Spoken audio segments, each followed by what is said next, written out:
Twins పుట్టారు. ఒక అబ్బాయి, ఒక అమ్మాయి. అదే రోజు ఆమె నుండి పిల్లలను వేరు చేయడానికి గోపాల్ ఒక మనిషిని పంపించాడు. ఆ టైంలో సమీర చాలా వీక్గా ఉండడంతో స్వీటీని మాత్రమే కాపాడుకోగలిగింది. ఆమె కొడుకుని మాత్రం ఆ వ్యక్తి కిడ్నాప్ చేసి తీసుకువెళ్లిపోయాడు. ఆ తర్వాత సమీర తన అత్తతో కలిసి లండన్కి వెళ్లిపోయింది. అక్కడ ట్రీట్మెంట్ తీసుకొని బరువు తగ్గి అందంగా తయారయింది. చెప్పు మమ్మీ, మనం హైదరాబాద్ ఎందుకు వెళ్తున్నాం? నా బ్రదర్ని ఎప్పుడు చూపిస్తావు? I want to play with him. మమ్మీకి హైదరాబాద్ లో కొన్ని ఇంపార్టెంట్ వర్క్స్ ఉన్నాయి. అవన్నీ ఫినిష్ చేసేసిన తర్వాత స్వీటీతో కలిసి టైం స్పెండ్ చేస్తుంది. మనిద్దరం గేమింగ్ వరల్డ్ కి కూడా వెళ్దాం, ఓకేనా? Okay mummy.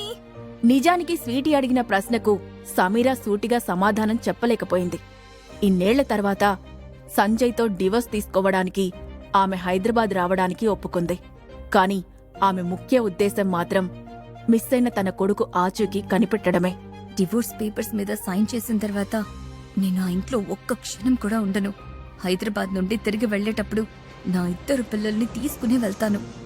Mummy, flight land అయింది, పద వెళ్దాం. సారీ స్వీటీ, నేనేదో ఆలోచనల్లో ఉన్నాను. పద వెళ్దాం. మమ్మీ, మనం ఇప్పుడు ఏ హోటల్కి వెళ్తాం? అక్కడ గేమింగ్ స్పేస్ ఉంటుందా? అక్కడ నాకు కొత్త ఫ్రెండ్స్ దొరుకుతారా? స్వీటీ మాటలు కేవలం సమీర చెవుల వరకే వెళ్తున్నాయి. హైదరాబాద్లో అడుగు పెట్టగానే ఆమెకు ఏదో స్ట్రేంజ్ ఫీలింగ్ కలిగింది. ఆమె మనస్సు కీడు శంకిస్తోంది. బలవంతంగా తన ఆలోచనలను అదుపు చేసుకొని లగేజ్ కౌంటర్ దగ్గరికి వెళ్ళింది. అక్కడ ఉన్న ప్యాసింజర్స్ అందర్నీ సమీర తన అందంతో కట్టిపడేసింది. అందరూ నన్ను ఇలా చూస్తూ ఉంటే ఇబ్బందిగా ఉంది. స్వీటీ, మూవ్ ఫాస్ట్, మనం ఇక్కడ నుంచి వెళ్ళిపోదాం. హే బ్యూటీ, ఈ బ్యాగ్స్ అన్ని మోస్తే నీ చేతులు కందిపోతాయి. నీ లగేజ్ నేను తీసుకునిరానా? Hey mister, mind your tongue and it's none of your business. Wow, కోపంలో కూడా మీ అందం ఏమాత్రం తగ్గడం లేదు. సమీర అతను మాటలు పట్టించుకోకుండా తన లగేజ్తో పాటు వేగంగా నడుచుకుంటూ బయటికి వచ్చింది. ఇంతలో ఆమె ఫోన్ వైబ్రేట్ అయింది. హలో, చెప్పండి నాన్నా. నిన్ను పిక్ చేసుకోవడానికి సంజయ్ ఎయిర్పోర్ట్కి వచ్చాడు. తనతో నువ్వు నేరుగా మన ఇంటికి వచ్చేసాయి. ఇక్కడ నువ్వు 2 పేపర్స్ పైన సైన్ చేయాలి. ఒకటి నీ డివోర్స్ పేపర్స్, రెండోది అది ఇంటికి వచ్చాక చూసుకుందాంలే. జాగ్రత్తగా రా. ఇన్ని రోజులు నేనున్నానో లేదో కూడా పట్టించుకునేవాడు సడన్ గా ఇంత ప్రేమ చూపిస్తున్నాడేంటి? సమీర కళ్ళు సంజయ్ కోసం వెతికాయి. చేతిలో ఒక ప్లకార్డు పట్టుకొని పార్కింగ్ లాట్లో డ్రైవర్తో ఏదో మాట్లాడుతూ ఉన్నాడు సంజయ్. ఆ కార్డు మీద పెద్ద పెద్ద అక్షరాలతో సమీర అని రాసి ఉంది. చివరిసారి నేను సంజయ్ని చూసినప్పుడు తను స్టూడెంట్, ఇప్పుడు బిజినెస్ మ్యాన్. ఈ 6 ఏళ్లలో తనకు కూడా ఎంతో కొంత మెచ్యూరిటీ వచ్చుంటుంది. అబ్బా, ఎంతసేపు నా బండదాని కోసం వెయిట్ చేయాలి? ఫైనల్ గా దానికి డివోర్స్ ఇచ్చి అఫీషియల్ గా వదిలించుకోవచ్చన్న ఒకే ఒక్క రీజన్తో దాన్ని పిక్ చేసుకోవడానికి ఒప్పుకున్నాను. డివోర్స్ తీసుకుంటున్నందుకు ఇంత ఆనందంగా ఉన్న వ్యక్తిని మిమ్మల్నే చూస్తున్నాను సార్. కాసేపు ఓపిక పట్టండి, మేడం వచ్చేస్తారు. హా, ఫ్లైట్ కూలిపోతుందని ఆ బండదాన్ని ఎక్కనివ్వలేదేమో. అసలు అది నాకు డివోర్స్ ఇస్తుందంటావా? మీరేం టెన్షన్ పడకండి సార్.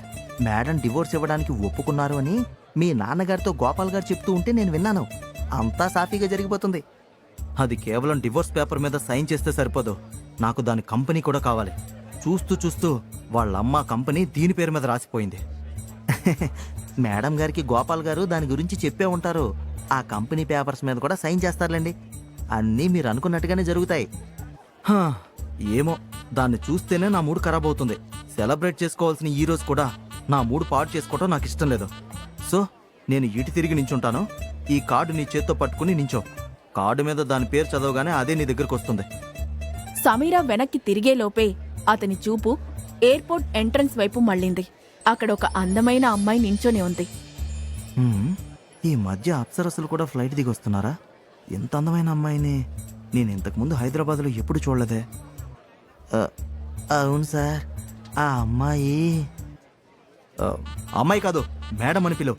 ఈ క్షణం నుండి ఆ పిల్ల నాది. ఇంకో సెకండ్ ఆలస్యం చేస్తే ఆ అమ్మాయి ఎక్కడ తన చేజారిపోతుందో అన్నట్టుగా పెద్ద పెద్ద అడుగులు వేసుకుంటూ సంజయ్ ఆమె వైపు వెళ్లాడు. ఆ అమ్మాయి మరెవరో కాదు, సమీర. వెయిట్ తగ్గడం వల్ల సంజయ్ ఆమెని గుర్తుపట్టలేదు. సమీరాకి మాత్రం తన వైపే వస్తున్న సంజయ్ని చూడగానే చేదు జ్ఞాపకాలన్నీ ఒకేసారి మనస్సు మీద దాడి చేసినట్టు అనిపించింది. ఆ, హలో మిస్ గార్జియస్, మీరు హైదరాబాద్కి ఫస్ట్ టైం వస్తున్నారా? ఎందుకంటే ఇంత అందాన్ని ఇంతకు ముందు నేను ఎప్పుడు ఇక్కడ నోటీస్ చేయలేదు. వీడు నన్ను గుర్తుపట్టలేదు. Thank God you saved me. త్వరగా ఇక్కడి నుంచి బయటపడాలి. ఎట్టి పరిస్థితుల్లోనూ స్వీటీ డిస్టర్బ్ అవ్వకూడదు. తనకి తెలియకుండానే సమీరా చూపు స్వీటీ మీద పడింది. స్వీటీ ట్యాబ్లో వీడియో గేమ్ ఆడుతూ అందులో మునిగిపోయింది. చెవికి హెడ్సెట్ పెట్టుకోవడం వల్ల చుట్టూ ఏం జరుగుతుందో తనకి తెలియడం లేదు. అది చూసి సమీరా రిలాక్స్ అయింది. టాక్సీ టాక్సీ అరే, నేనుండగా టాక్సీ ఎందుకు? మీరు ఎక్కడికి వెళ్ళాలో చెప్పండి, నా కార్లో మిమ్మల్ని డ్రాప్ చేస్తాను. ఇంతకీ ఈ క్యూట్ బేబీ ఎవరు? సంజయ్ ఆ క్వశ్చన్ అడుగుతూ వేళ్లతో చిన్నగా స్వీటీ బుగ్గ మీద తట్టాడు. ట్యాబ్లో గేమ్ ఆడుతున్నప్పుడు తనని ఎవరైనా డిస్టర్బ్ చేస్తే స్వీటీకి అస్సలు నచ్చదు. తల కూడా పైకెత్తకుండా స్వీటీ చిరాగ్గా మొహం పక్కకి తిప్పుకుంది. దాంతో స్వీటీ చెవులకు ఉన్న హెడ్ ఫోన్స్ జారి ఆమె భుజం మీద పడ్డాయి. అయినా తన ధ్యాసంతా ఆడుతున్న గేమ్ మీదే ఉంది. ఆ, అర్థమైంది, తను మీ చెల్లెలు కరెక్టా? సంజయ్ మాటలు వినగానే స్వీటీ గట్టిగా నవ్వింది.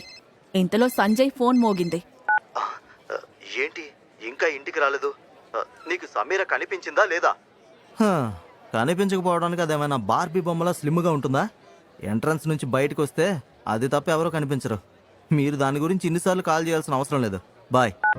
వీడు ఖచ్చితంగా నా గురించి మాట్లాడుతున్నాడు. త్వరగా ఏ దొరికితే బాగుండు. మిస్, నేను మిమ్మల్ని డ్రాప్ చేస్తాను అంటున్నాను కదా, ఎందుకు అంతగా కష్టపడుతున్నారు? ఎనీవే, నేను పిక్ చేసుకోవాల్సిన అమ్మాయి రాలేదు.